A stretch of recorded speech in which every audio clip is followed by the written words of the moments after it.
Buenas tardes. Isis por aquí, Sidra Gómez y María Magdalena Guillén. Bien, el tema que vamos a tratar, como bien explicaba Cristina de manera introductoria, está relacionado con ese momento crucial en el que un profesional de la salud tiene que darle a un paciente la noticia de que padece una enfermedad terminal. Y cuando digo profesional de la salud, me refiero también a un profesional de la salud mental, que es el caso de nosotras, y será quizá en algún momento el caso de ustedes, los que estudian psicología. Tendrán que abordar a un paciente, a una persona, a un ser humano, a una familia, sobre una condición crítica en su vida que obviamente le va a causar una serie de reacciones. Nos vamos a referir básicamente a eso, a una mala noticia sobre una enfermedad, pero sabemos que hay otro tipo de malas noticias y no necesariamente es sobre una enfermedad, como me pasó antes de ayer en el hospital para el cual trabajo. Tuve que venir a la universidad, firmar, pedirle permiso a los muchachos, no sé si alguno está aquí, e irme a decirle a una madre con una enfermedad terminal que ya lo ha aceptado y está en tratamiento, decirle que su hijo, mientras ella estaba en diálisis, su hijo falleció. Y falleció y hubo que enterrarlo inmediatamente por las condiciones en que quedó. O sea, esa madre ni siquiera cuando salió de ahí tuvo la oportunidad de ver el cadáver de su hijo. ¿Entienden? Entonces, son malas noticias, son reacciones naturales con las que tenemos que ayudar a esa madre a lidiar y a esa familia, y no se trata necesariamente de ella ni de una enfermedad terminal, ¿entiendes? Entonces ese tipo de noticias lo vamos a abordar en otro momento. Ahora nos vamos a referir cuando tenemos que comunicarle al paciente que tiene esa enfermedad terminal. Entonces, para volver un poquito a la parte introductoria, ¿qué son malas noticias? Que ya de alguna manera lo he dicho con los ejemplos, ¿verdad? Pero así de forma operacional, digamos que malas noticias son todas aquellas informaciones que van a alterar la visión de una forma positiva que el individuo tenga sobre sí mismo. A una persona que usted le diga que tiene un CA, un cáncer, no importa el grado, no importa de qué tipo, no importa la fase en la que se encuentre, esa persona va a sentir que esa información altera de manera negativa la visión que tiene sobre su vida, las expectativas que pueda tener sobre su futuro. Anteriormente, cáncer era sinónimo de muerte. Actualmente, cáncer es sinónimo de una larga, digamos, etapa, un largo proceso, ¿verdad? No necesariamente muerte, pero un largo proceso de recuperación. Pero no importa, si estamos tomando en cuenta la analogía que se hacía con el término cáncer anteriormente a la realidad de hoy, ¿verdad? Que ya no es muerte, ya es largo proceso, no importa. La persona siente que se le altera la visión, las expectativas de una manera negativa sobre lo que es su vida. Y muchas veces vamos a darnos cuenta que la persona no solamente se siente en un estado negativo anímicamente, la persona no solamente reacciona de diferentes formas emocionalmente por ellos, sino por lo que eso implica para la familia. ¿Cómo van a lidiar con esto? Mi familia no tiene dinero, yo tengo una niña pequeña o tengo hijos en la universidad, ¿quién va a cubrirlos? ¿Quién va a velar por ellos? Entonces ahí se hace mucho más dramática la reacción a esa pérdida, que de hecho es un duelo. Entonces, ¿cómo lidiar con esa información? ¿Cómo el profesional de la salud se prepara para dar esa información, cuando de hecho muchas veces el dar esa información pone de manifiesto y relieve experiencias personales, experiencia que ha vivido ese profesional con situaciones similares, porque no está exento el profesional de la salud mental o de cualquier otra área de la salud, no está exento a haber vivido o estar pasando por momentos parecidos. ¿Entienden? Entonces, ¿por qué se hace tan necesaria la preparación? Este tipo de tema, visto así de manera, digamos, informal y común, que usted no es que está buscando un libro ni está buscando una asesoría personalizada sobre el tema, sino que el tema ha sido llevado a usted de una manera general, pero esto es una preparación somera, general, pero es una preparación. Y qué bueno que ustedes se quedan y se dan la oportunidad de empezar a conocer datos, aunque no sean muy específicos o detallados, pero datos sobre cómo dar malas noticias. Qué bueno que ustedes se dan la oportunidad de escuchar profesionales de la Valía de María, quien tiene maestría y conocimiento fuera y dentro del país sobre el duelo, porque ¿qué acabábamos de decir? Es una pérdida. Esa mala noticia que usted va a dar para esa persona es una pérdida y va a tener reacciones de duelo, porque esa persona acaba de perder la posibilidad de sentirse saludable, capaz de sentirse en disposición de velar por su familia. ¿Cómo va a lidiar con eso? Vamos a manejarlo, vamos a verlo, pero también cómo lidia y cómo maneja el profesional cuando quizá está viviendo su propio duelo. ¿Entienden la importancia del tema? Les voy a dejar con María para volver luego a abundar sobre lo que ella pueda tratar. Escúchenla con mucho interés, por favor.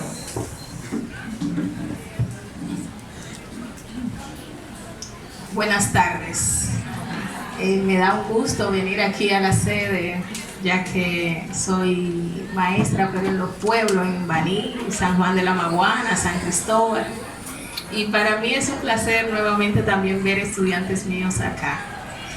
Es un tema muy interesante y además de eso, cada uno de nosotros en algún momento de nuestras vidas hemos tenido que dar o recibir alguna noticia, ¿sí o no?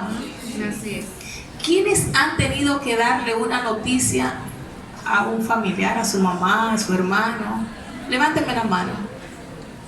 Es un momentito fuerte, porque hay que irle dándole vuelta, hacerlo llegar y no sé cuánto. ¿Y quiénes han recibido noticias que se la tiran a uno así? ¡Fua! Pero la mayoría. Pues muy bien. Ahora vamos a ver cómo damos esa noticia ya desde el aspecto clínico. Nosotros como psicólogos, el oncólogo o la uróloga o el nefrólogo, cualquier especialista llama al psicólogo y le dice, mira, hay que dar este diagnóstico. ¿Qué tenemos que hacer? Yo lo he puesto en 6 pasos. El primero, ¿cuál es? Preparar la información, preparar la mala noticia. Hay que prepararse para eso. Porque ¿quién era el que le estaba dando seguimiento a ese paciente? Era el médico. Entonces, yo como psicóloga debo de informarme todo el proceso de ese paciente. ¿Qué pasó? ¿Cómo pasó? ¿Cómo ese paciente llegó donde ese médico? ¿Y cuáles fueron esos estudios que llegaron y qué arrojaron y qué pasó y cómo? Nosotros como psicólogos clínicos debemos de saber esas informaciones primero. ¿Me están siguiendo? Además de preparar eso, la información como tal, debemos de preparar el escenario, porque no se lo podemos dar debajo de una mata. ¿Qué ustedes creen? O en el pasillo, como se ponen esos hospitales públicos, ¿eh? Como a veces pretenden que uno lo haga. Hay que crear el espacio, un espacio tranquilo, que no haya interrupción, porque es un momento muy importante para ese paciente. dentro de esa primera fase también tenemos que saber si le vamos a dar esa noticia a él solo o a ella sola o con un acompañante.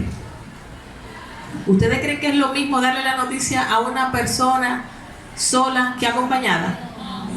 No, ¿verdad? Entonces, también tenemos que saber si le vamos a dar esa noticia si el paciente anda con su mamá, su hermana, su papá. Incluso es de vital importancia saber quién es esa persona. Por ejemplo, si es madre, si es hija, si es esposa, hay que saber quién es. Porque dependiendo de quién sea esa persona, también va a tener una repercusión esa información. ¿Se están dando cuenta que estamos en la primera fase? ¿Qué pasa en la segunda fase? Averiguar qué sabe el paciente de su situación. Es la segunda. Después que ustedes han preparado todo el encuadre, como dirían los psicoanalistas, después que tiene todo el encuadre, ¿qué sabe ese paciente de su enfermedad? A mí me comenzó una bolita aquí y después me sentía que me salió un golondrino y no sé qué cosa. Es una de las primeras preguntas, claro, después del rapport, de la empatía que se hace con el paciente, es saber qué sabe sobre su situación y cómo llegó al médico, ya escuchándolo a él. La tercera fase, que yo le pondría que serían entre la tercera y la cuarta, es partiendo de lo que ya el paciente le ha dicho, cómo llegó a consulta. Es importante saber, ¿y usted qué piensa que tiene? ¿Qué cree que tiene? Mire doctora, yo he andado, yo he hecho, yo he dicho, yo he buscado, pero mire, no sé, porque mi mamá murió de esto, mi papá murió de aquello. Entonces decir que ya el paciente está cogiendo cierta idea de por dónde anda el asunto. Y es ahí en ese momento en que hay que darle la información. Después de los estudios que realizamos a raíz de usted venir a asistir, es decir, es volver a hacer ese recuento con él y ver los resultados con él. Analizar esos resultados con él. Muchas veces es importante que el médico esté ahí con ellos, con el psicólogo, ya que él es el especialista en esos términos médicos que tiene. Las preguntas que el paciente va a hacer, ya eso viene a la siguiente fase, porque después que se le da esa información con los resultados arrojados de todos los estudios y demás, el paciente tiene que reaccionar, ¿sí o no? Y reacciona de diferentes maneras. ¿Me pueden ustedes decir qué posible reacción podría tener el paciente? Shock, confusión. Quedar en shock. Confusión. Quedar confundido. ¿Alguna otra? Negación. Negarse. ¿Pero alguna otra? Enojo, hay personas que se enojan cuando le dan una mala noticia. Es correcto. ¿Alguna otra? Yo ando buscando una. Depresión. ¿Perdón? Depresión. Depresión. Sí, eso va más adelante. E inmediatamente yo le diga, mire, después de los resultados, el médico de los estudios que le hizo, usted tiene un cáncer en una fase 3. También hacer de manera positiva lo que han dicho y lo que están viendo. Sí, pero hay una que es más, no es tan fácil, ¿no? Hay una que es muy común. Se van en llanto. Infarto.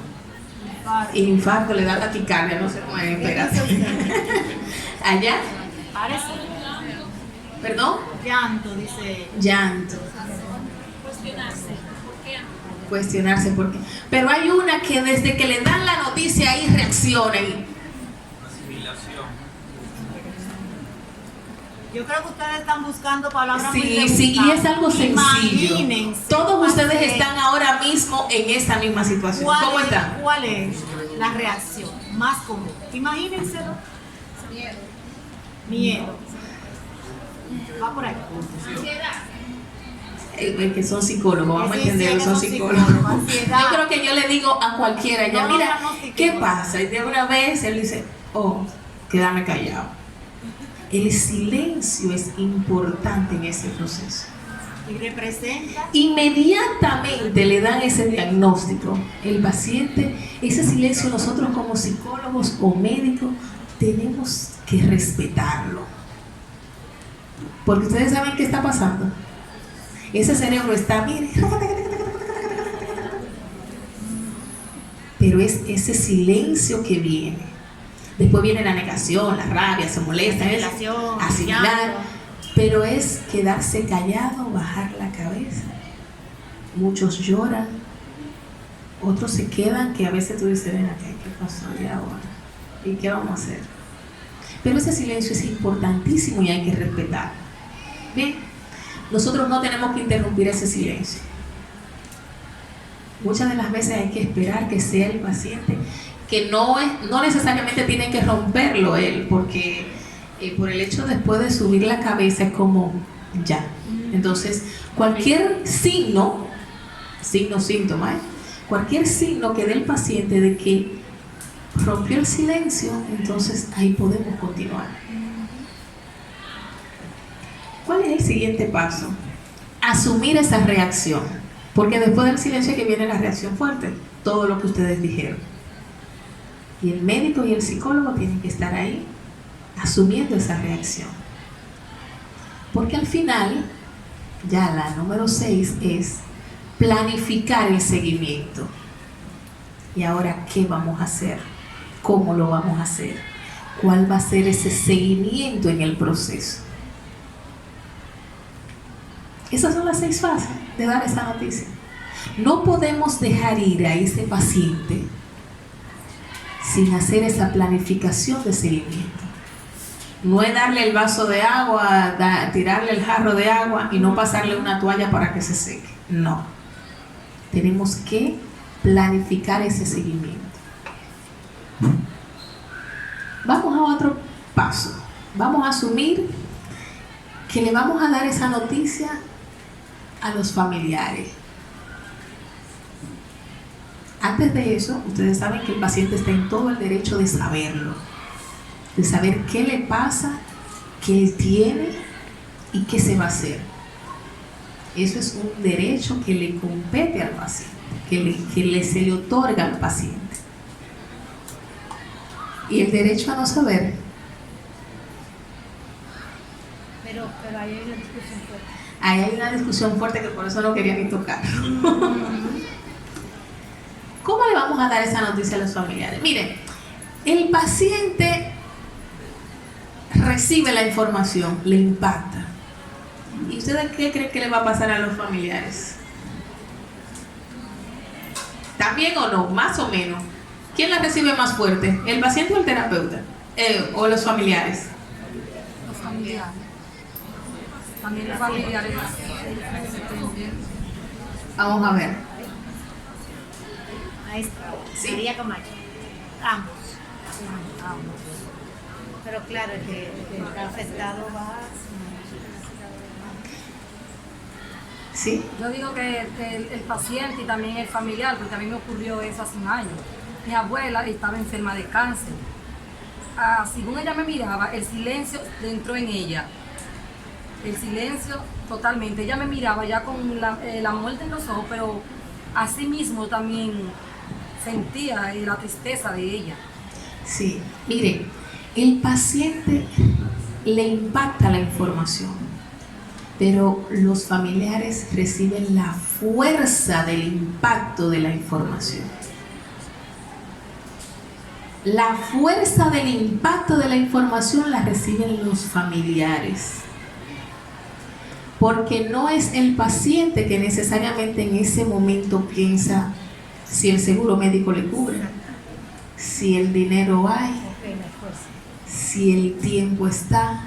Esos son temas e interrogantes que se hacen ¿quién? Los familiares. Es el familiar que dice, Dios mío, yo que tengo 40 horas en la universidad y no tengo tiempo de nada, y ahora ¿quién lo va a atender? Y fulanito trabaja, y fulanito está de viaje, y fulanito... Ese tiempo que va a requerir ese paciente es el familiar que debe de planificar. Si el seguro no lo cubre, ¿quién es que tiene que comenzar a ir a la vida, a no sé quién, a no sé cuánto. Es el familiar que tiene que disponer de ese tiempo. Imagínense ustedes que no tenga vehículo. Imagínense ustedes que no tenga dinero para la gasolina. Está empezando un trabajo. Es decir, que el impacto de la información lo reciben los familiares. Y encima de todo eso tiene que decirle, tranquilo, todo se va a resolver. ¿Se dan cuenta la importancia de ver ese? Estábamos ahorita viendo la situación del paciente, pero estamos viendo ahora la situación de los familiares. Imagínense ustedes, esa esposa que tiene hijos pequeños, el esposo está trabajando, quien fue a buscar el diagnóstico fue la hermana con ella. ¿Cómo va a venir esa hermana? Y ahora, fulano trabajando, los niños pequeños, yo tengo hijos, yo tengo trabajo, mi mamá no lo puede saber ahora. Imagínense ustedes. Es decir, que este proceso no es tan simple como nosotros podemos verlo así con el título, sino más bien es un proceso que tenemos que llevar. Y por eso le dije en principio que no podemos dejar ir al paciente sin que se le pueda hacer un plan de seguimiento, porque entonces vamos a organizarlo a él como persona. Vamos a ver sus miedos, sus dudas, qué quiere, las cosas que quería hacer y no la puede hacer ahora, las cosas que quisiera realizar y no lo puede hacer. Vivir de ese recuerdo, vivir de ese dolor, de la frustración, de todo eso es el seguimiento, su culpa, todo eso es el seguimiento que va a requerir el paciente con el terapeuta que va a trabajar con él en ese momento. ¿Algo más? Déjame ver. Miren, hay una tendencia, ¿saben? El oncólogo, ¿han escuchado hablar del psico-oncólogo? ¿Han escuchado hablar de él? ¿Sí? ¿Tienen ustedes idea de quién es el psico-oncólogo? ¿Sí? Bueno, recientemente en mi familia estamos pasando por una situación con mi hermano, con mi hijo, y lo están tratando en un centro de oncología. Entonces, la oncóloga está cuando le van a dar la gracias a eso. Recientemente en mi familia estamos pasando por una situación con mi hermano que tiene un tumor. Entonces, la oncóloga, para hablar con mi mamá y con mi hermano, estuvo presente una psicóloga que es especialista en esa área. Entonces ella dijo, vamos a hablar con la psico-oncóloga. Yo recuerdo que mi mamá me dijo que ese era ese fue el término que se refirió para la especialista. Excelente. Gracias. ¿Alguien más? ¿Alguien más tiene otra idea? Psicólogo.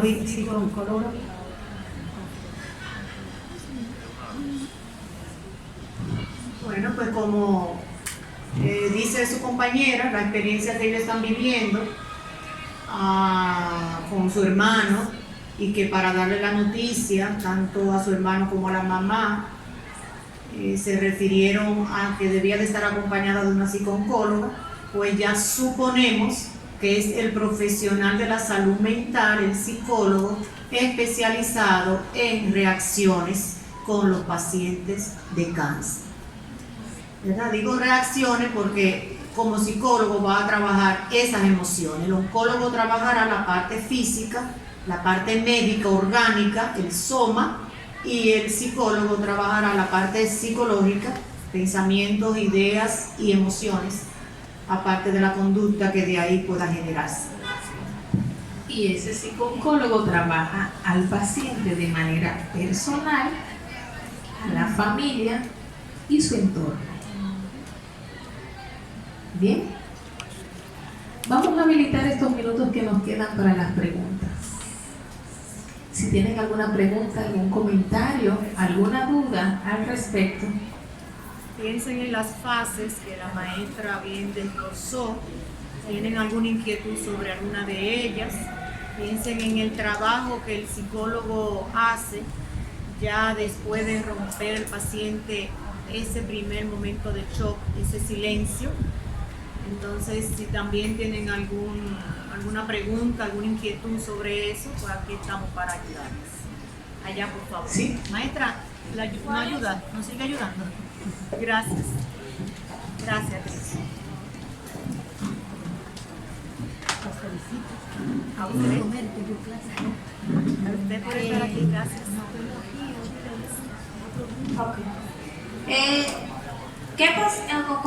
¿Cuáles consecuencias podrían ser o qué podría causar si no se llevarían a cabo cada uno de los pasos que usted mencionó? O sea, como qué tantas o qué posibles o qué podría provocar no llevarse esos pasos a cabo.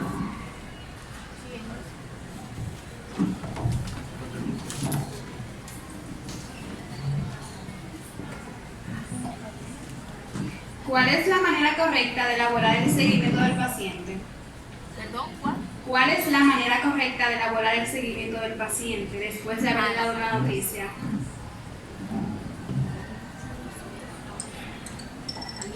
¿Alguien más? ¿Una pregunta más por aquí? Sí, yo tengo. Ok, dos por aquí. Profe, suponiendo que una persona tenga un cáncer terminal, tenga todas las complicaciones del mundo, por encima de eso, sea una persona depresiva, ¿cómo se podría manejar ese caso desde el punto de vista de la familia?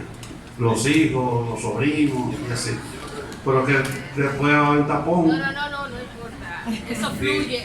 Mi pregunta va en la misma dirección del comentario anterior. El derecho a no recibir la mala noticia. Hay gente que no quiere recibir mala noticia. Esa mala noticia, si es el papá, lleva a la hija, no habla con fulana, que ella es la que sabe. A mí no me digan nada lo que te está diciendo. Sí. Hay un cuento de Julio Cortázar que se llama La salud de los enfermos, donde a una madre que tenía una enfermedad ya en fase terminal, los hijos hicieron un complot, un complot del silencio. Inclusive elaboraban cartas de un hijo que estaba afuera, que se le mató. Tuvieron que hacer 20.000 inventos para que la madre no se enterara de que el hijo se le mató, después murió una hermana. Bueno, hicieron de todo. Y la vieja, después de un tiempo, se la llevó. Y dijo, pero es que es raro que fulano, el hijo más pequeño mío, no me ha dicho esa frase que entre él y yo nos decimos.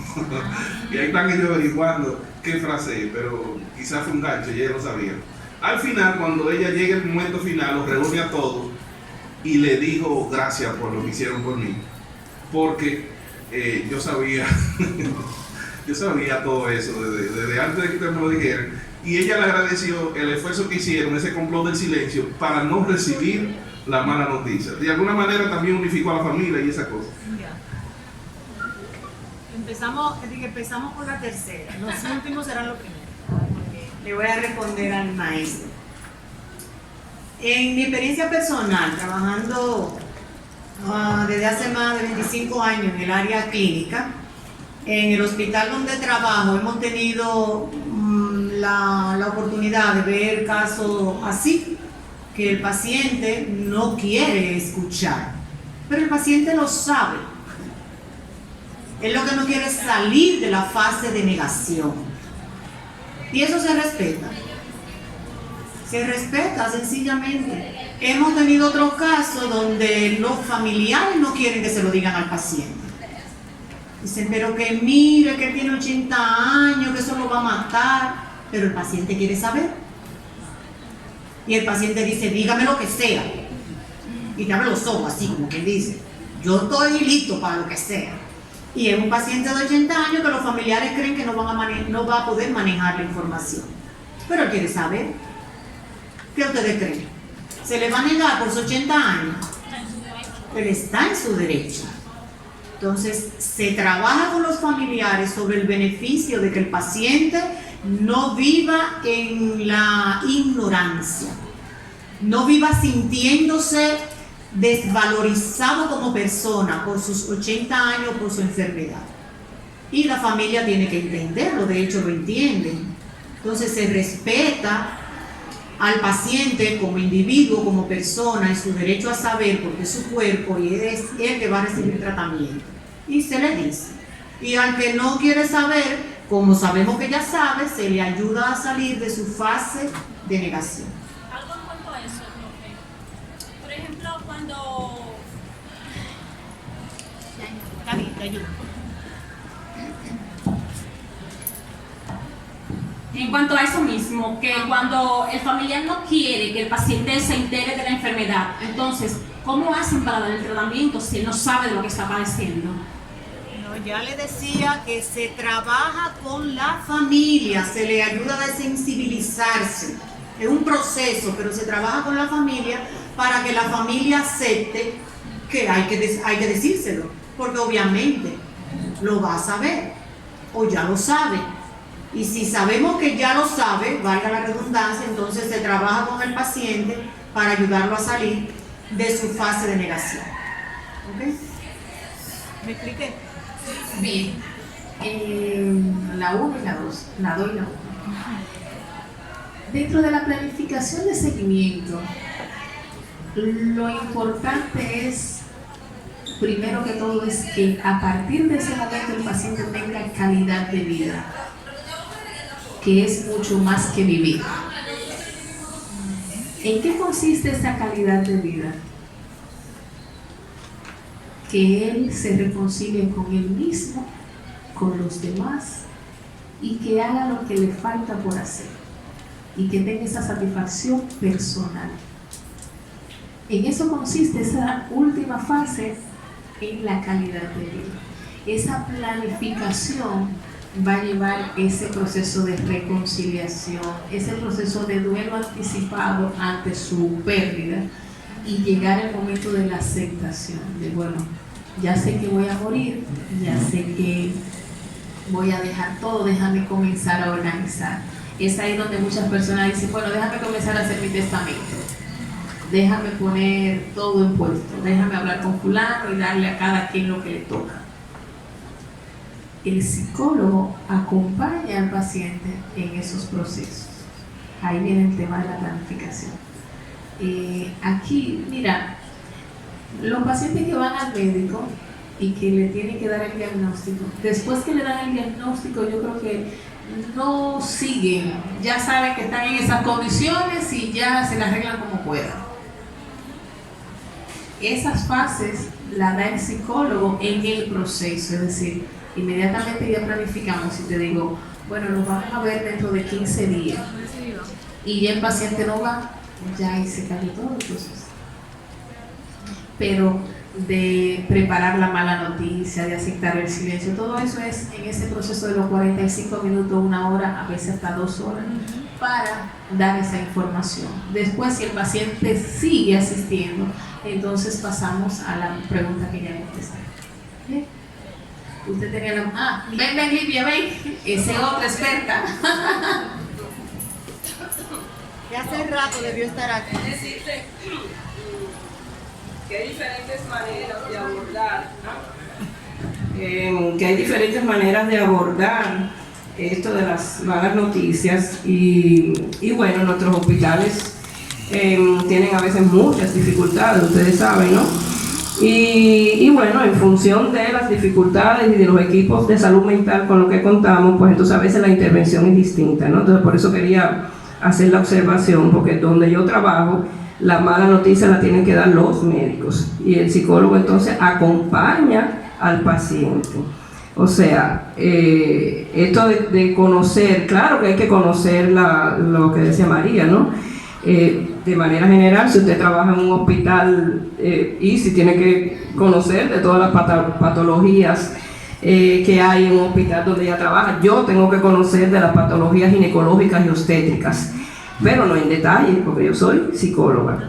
Entonces, el equipo de salud mental del hospital donde yo trabajo tiene estipulado que, de acuerdo a la característica del paciente, o nos mandan a llamar para estar al lado del médico y que sea el médico él que dé el diagnóstico, o ellos lo dicen y después nosotros lo acompañamos, porque hay noticias que hay que dar inevitablemente en la maternidad, ¿no?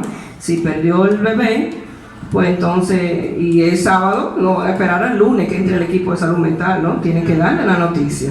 Entonces, si es una situación, digamos, grave, pues entonces, y necesitan que es una depresión y necesitan tratamiento psicofarmacológico, tienen que llamar a la psiquiatra poniéndole medicamentos y después entonces el lunes se hace la intervención psicológica, ¿no?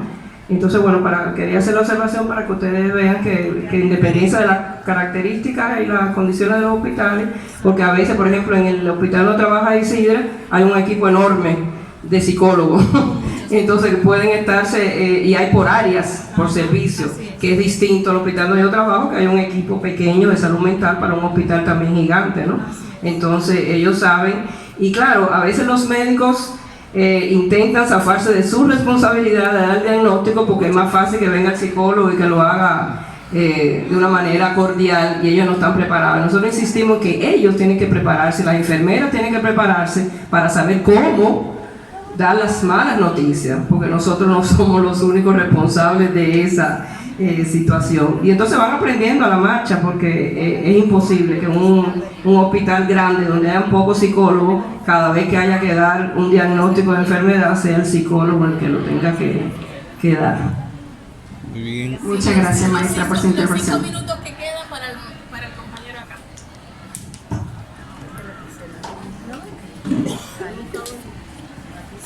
Sí, yo no me iba sin expresar una inquietud que tengo con relación a las reacciones diversas del cuadro familiar cuando hay una enfermedad catastrófica.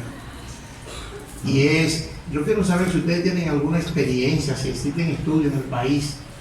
Por ejemplo, cuando una persona está en terapia, a veces aparecen médicos que tienen una visión diferente y dicen, vamos a hacer una cirugía, y otros dicen, no gasten su dinero en cirugía, no hay nada que hacer. Entonces, en el cuadro familiar se presenta ese dilema, y aparece un hijo que dice, vamos a operarlo, y aparece otro que dice, no gastemos ese dinero.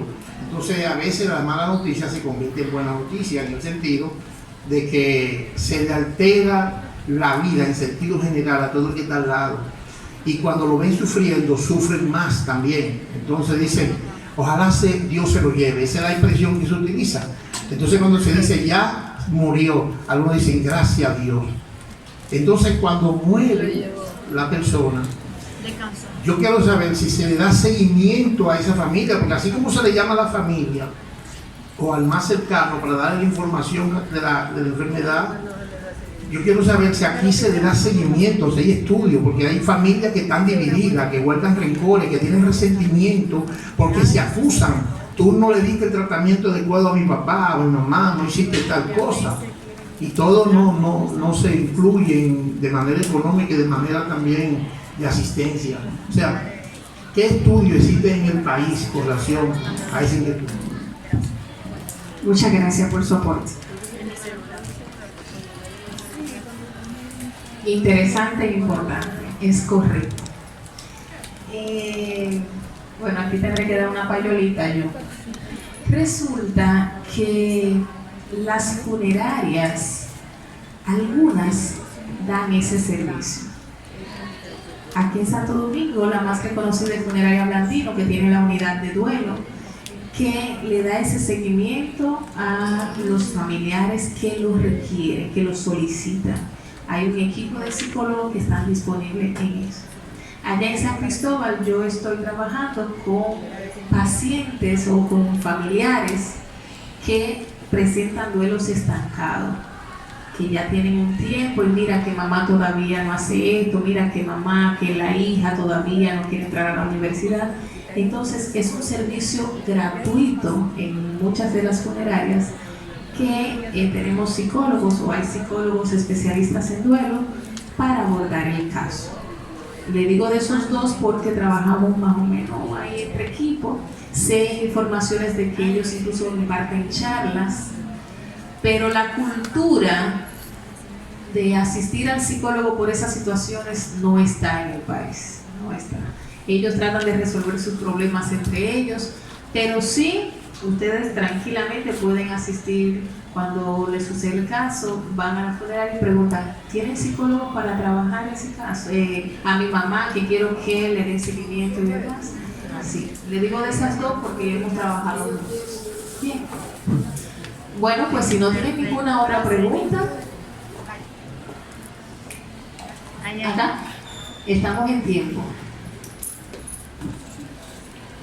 Maestras, yo no sé realmente si, no creo que sea una pregunta, pero sí como una una reflexión o algo por el estilo, a ver qué ustedes me dicen. ¿Qué podríamos nosotros como familiares a veces de algunos pacientes y a veces nosotros mismos que vamos a médicos y, como decía la maestra ahorita, ellos son quienes dan la mala noticia de ciertas enfermedades y no lo hacen de la manera correcta y matan a uno antes de que la enfermedad te mate, porque de la forma en que te lo dicen no es la forma correcta.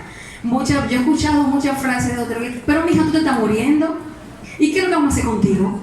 Pero a ti quédate quimioterapia, pero ovulando, y cualquier cosa. Y me pasó un caso con un hermano mío que tenía leucemia, fue diagnosticado con leucemia, y hubo un doctor que yo lo estaba manejando sin que él lo supiera y le estábamos dando cuidado y todo eso, y cuando voy un día me cuentan que fue una enfermera o una doctora y le dijo, ¿y todavía no te han traído la quimioterapia? A ti que te quimioterapia, pero ya. O sea, un paciente que tú le hables de quimioterapia, ¿qué tú le estás diciendo? ¿Me entiendes? Entonces, como nosotros quizá en un momento determinado que nos vemos en esa situación, ¿qué hacemos? Porque nos están matando antes de tiempo al darnos la noticia.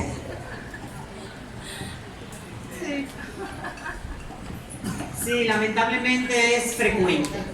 Es como cuando el paciente va para amputación y pretende que el psicólogo en 2 o 3 horas ya prepare mental y emocionalmente ese paciente que va a perder un miembro. Y los médicos van con el referimiento y te dicen, mira, para que le diga a ese paciente que necesita amputación, doctor, ¿y cuándo es la cirugía? Eso es ya, en 2 horas, en 3. Entonces le decimos, ampútalo, y cuando él haga su depresión, nosotros lo intervenimos, porque ya, ¿qué podemos hacer? Entonces eso mismo pasa, si ya el paciente recibió la mala noticia de una manera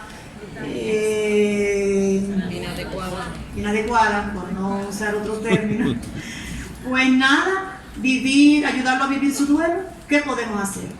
Entonces, ayudarlo a vivir su duelo en el sentido de que le manejamos las diferentes etapas por las que va a estar pasando emocionalmente. ¿Y los psicólogos no se estresan de dar tanta mala noticia? O sea, ¿no se lo llevan para la casa? Es una pregunta. Tenemos nuestras técnicas para dejar fluir las cosas en nuestras vidas. Yo quiero finalizar con una tendencia que hay entre algunos psicólogos, oncólogos, algunos médicos que dicen que el cáncer es un estado propio de nuestra biología. ¿Qué quieren dejar dicho con eso? Que todos tenemos una predisposición a tener cáncer. ¿Cómo? Y mucho más ahora con esta situación de que los alimentos, todo lo que ingerimos, la contaminación, nos hacen ser más vulnerables a padecer de cáncer. Les repito, el cáncer es un estado propio de nuestra biología. Así que muchísimas gracias por su atención y nos vemos en otro encuentro. Gracias.